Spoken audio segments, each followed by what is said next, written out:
सुनिए, भोजन तैयार है, आइए भोजन कर लीजिए। अरे भाग्यवान, भोजन छोड़ो, पेट तो हमारा बातों से ही भर गया। तुम नहीं जानती, समस्त नागरिकों में चर्चा है, महाराज श्री राम दूसरा विवाह करने जा रहे हैं। क्या? फिर से कहो। हाँ, अपने कानों से सुनकर आई हूँ, महाराज राम विवाह करने वाले हैं और सुना है विवाह मत्स्य देश की राजकुमारी से करने वाले हैं। मत्स्य देश की राजकुमारी? ये तो बड़ा अशुभ समाचार है। यदि विवाह हुआ तो महारानी सीता का अपमान होगा। वही तो। कैसा अपमान? सुना है महारानी सीता इतने वर्षों से मिथिला में रह रही हैं। और तो और अश्वमेध यज्ञ का निमंत्रण देने के लिए महाराज स्वयं मिथिला जा रहे हैं। मुझे तो लगता है महारानी का त्याग और वनवास दोनों मिथ्या है, मिथ्या। प्रजा को भ्रमित किया जा रहा है।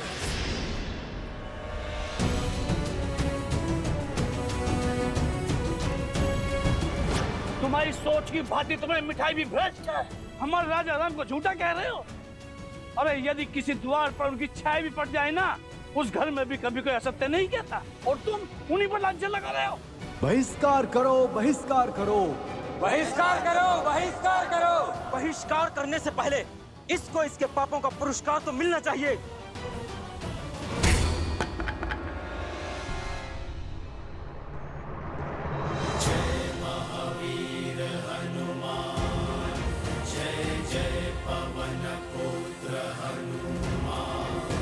क्या बात है, पहले लोप अपवाद था और अब बात हिंसा तक आ गई।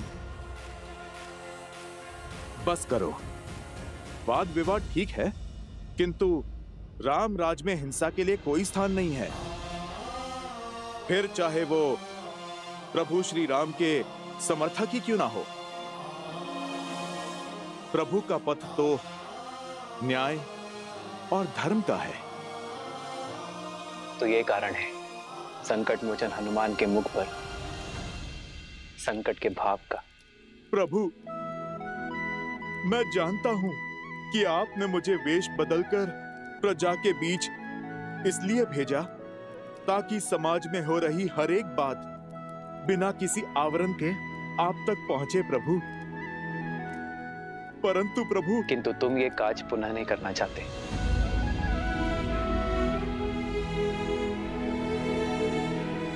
क्योंकि अगली बार ये भक्त भगवान के अपमान पर अपना क्रोध नहीं रोक पाएगा।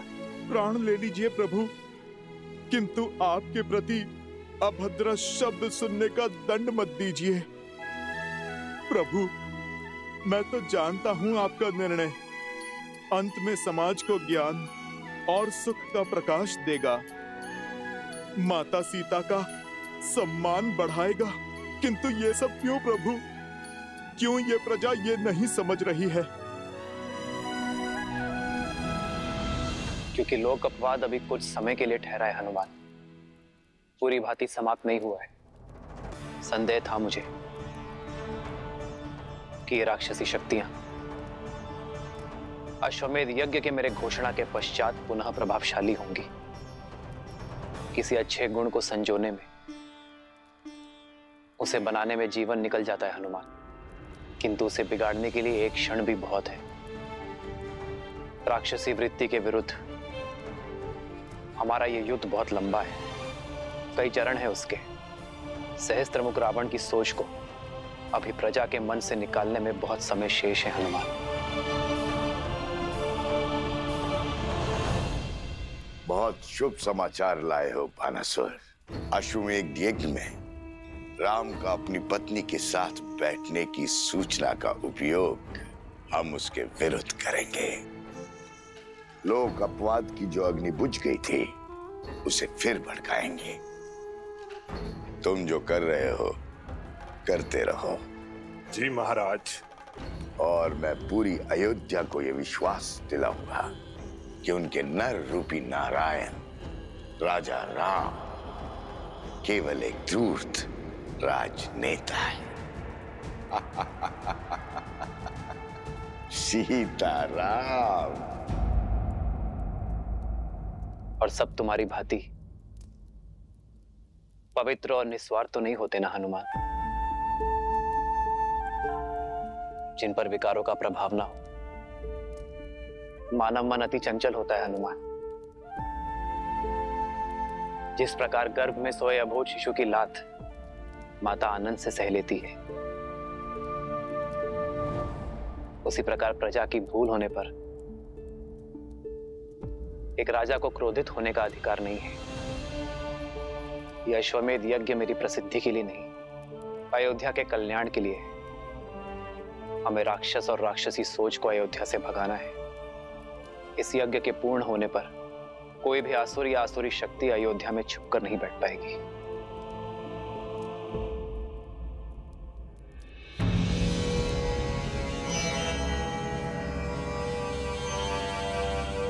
प्रणाम संत श्री। अरे बाबा आ गए। साधु बाबा की, साधु बाबा की।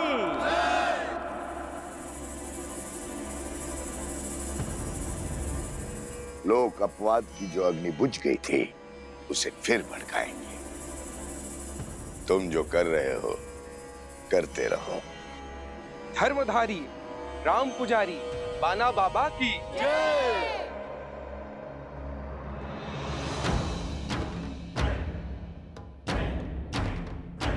मैं अपने तपोबल से ये समझ चुका हूं, महाराज राम जिस मर्यादा, जिस धर्म की बात करते हैं वही सत्य है।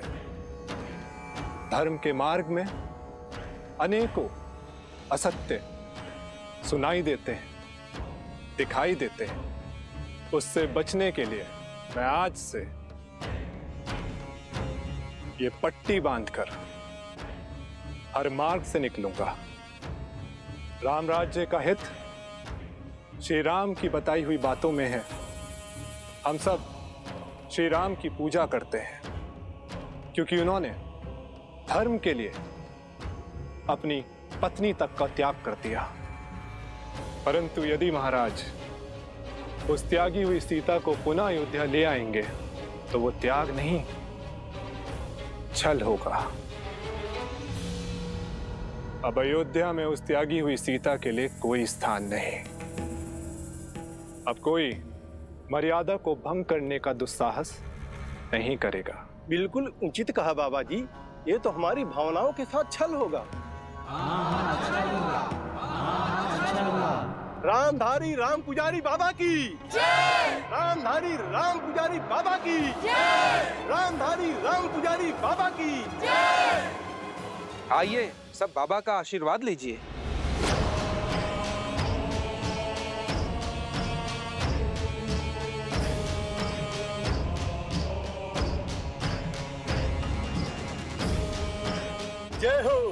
जय हो बाबा की।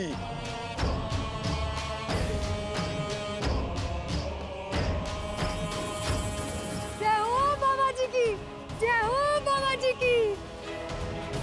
बाबा की जय हो, बाबा की जय हो, जय हो बाबा की। अब आगे क्या करना है महाराज?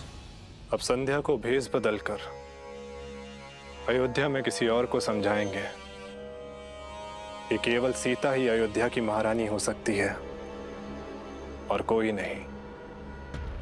और यदि यही सत्य निकला तो महाराज ने अपनी महारानी के साथ ही यज्ञ में बैठने की घोषणा की है। सत्य कहा, परंतु एक सत्य ये भी है कि त्यागी हुई स्त्री कभी महारानी नहीं बन सकती। और जब दो सत्य टकराएंगे तब होगा महासंग्राम। महासंग्राम करते देखा है मैंने आपको, कभी शारीरिक तो कभी मानसिक। इतना सब कुछ सहकर भी इतने शांत कैसे रह लेते हैं आप प्रभु? मेरे मन का हर ज्वार सीता के वचन का विश्वास शांत करता है हनुमान। सीता और मेरी संतान के लौटने का प्रण मुझे प्राण देता है। और मैं ही क्यों, मेरी सीता भी तो उसी क्षण की प्रतीक्षा में है।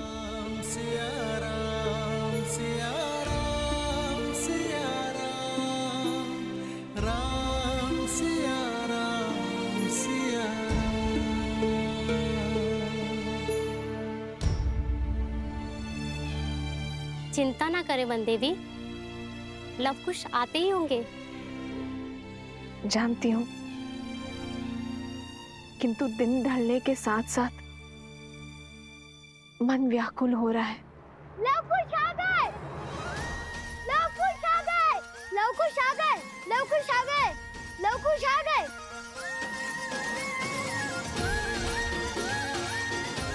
लव कुश की जय, लव कुश की जय, लव कुश की जय, लव कुश की जय, लव कुश की जय, लव कुश की जय, लव कुश की जय, लव कुश की जय।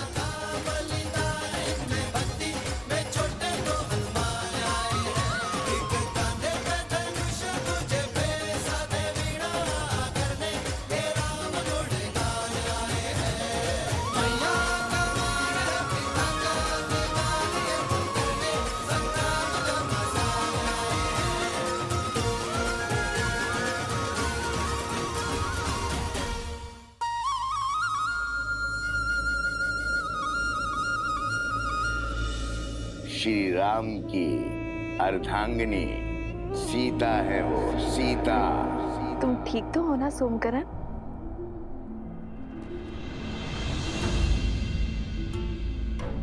ये क्या कर रहे हो सोमकरण? उठो। ऐसे प्रणाम केवल गुरुजनों को किया जाता है। मैं वो आपको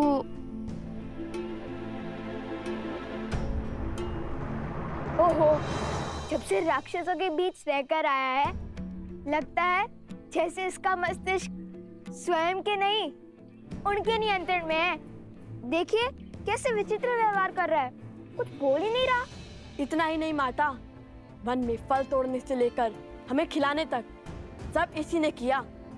हमें तनिक भी कष्ट नहीं होने दिया, और हमारे खाने के बाद जो फल बचते थे उन फलों को ये खाता था, और खेल कूद में भी जानबूझकर हार जाता था।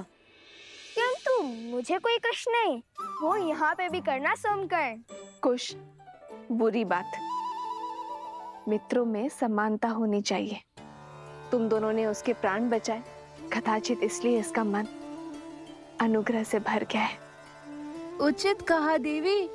किसी महान राज्यों के महान राजकुमारों के भांति आपके पुत्रों ने मेरी रक्षा की ना, इसीलिए मैं आपको सम्मान देने आया हूँ। राजकुमार लव, राजकुमार कुश। हो, बस करो ये सम्मान करना, अन्यथा अगली बार सहायता नहीं करेंगे तुम्हारी। वैसे छवि और साहस तो राजकुमारों सा ही है, हमारे लव कुश का। महाराज जनक ने भी तो यही कहा था ना कि इन दोनों को देखकर उन्हें अयोध्या के राजकुमारों का स्मरण हो आया था।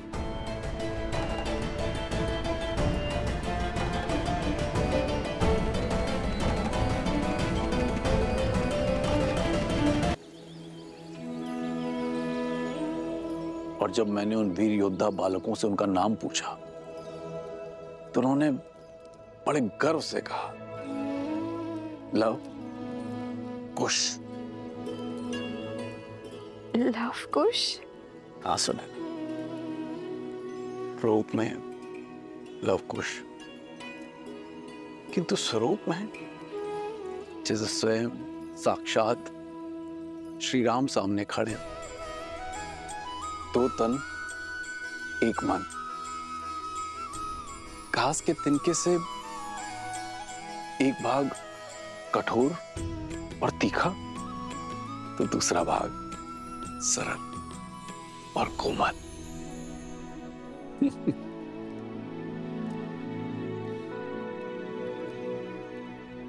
जानता हूं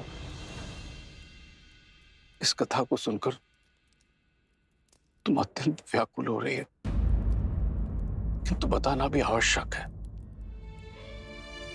क्योंकि उन वीर बालकों को देखकर मुझे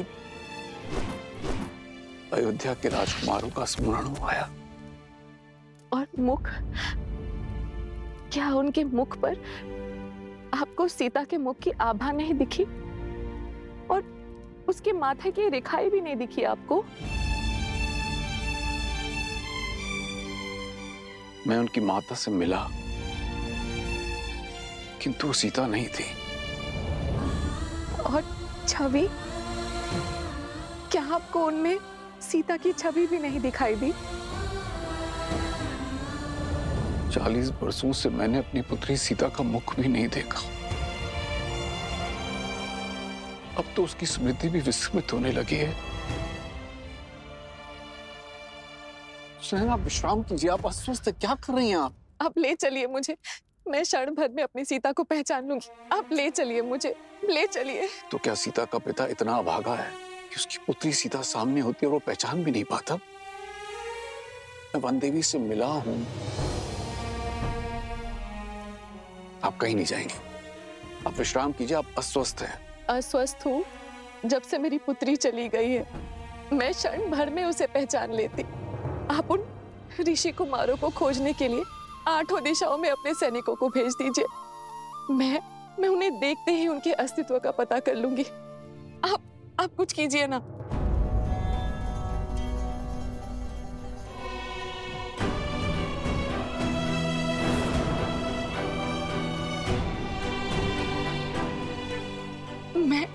मैं खोजूंगी अपनी सीता को।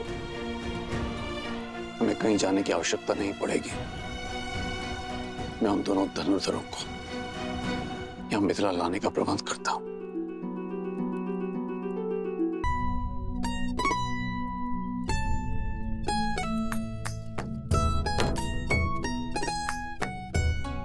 लव भैया, अभी तो स्वच्छ किया था, विशेष तुनीर को लेकर क्यों बैठ गए?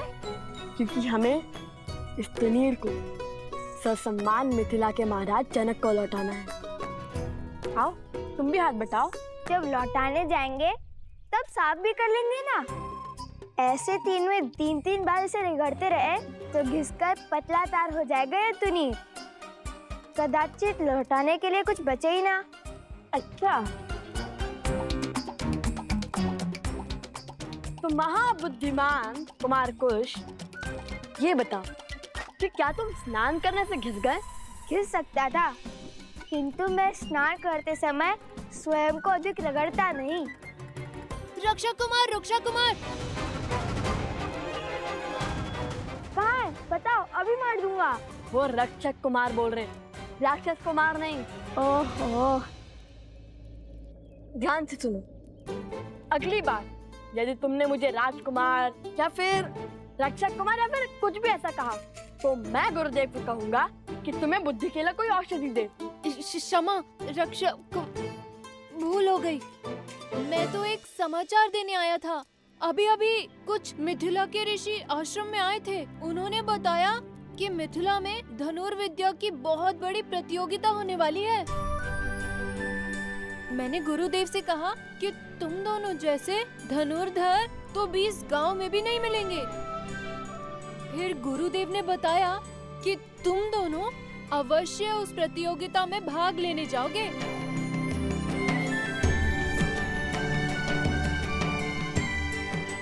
अब केवल भगवान वाल्मीकि की आज्ञा शेष है। लो, महाराज जनक को तुनीर लौटाने का अवसर मिल गया। हम मिथिला जाएंगे भैया। अवश्य जाएंगे। तो रुक क्यों गए? तुनीर स्वच्छ करते हैं, अन्यथा मिथिला नरेश कहेंगे कि भेंट को सम्मान से नहीं रख पाए हम। हाँ, अवश्य।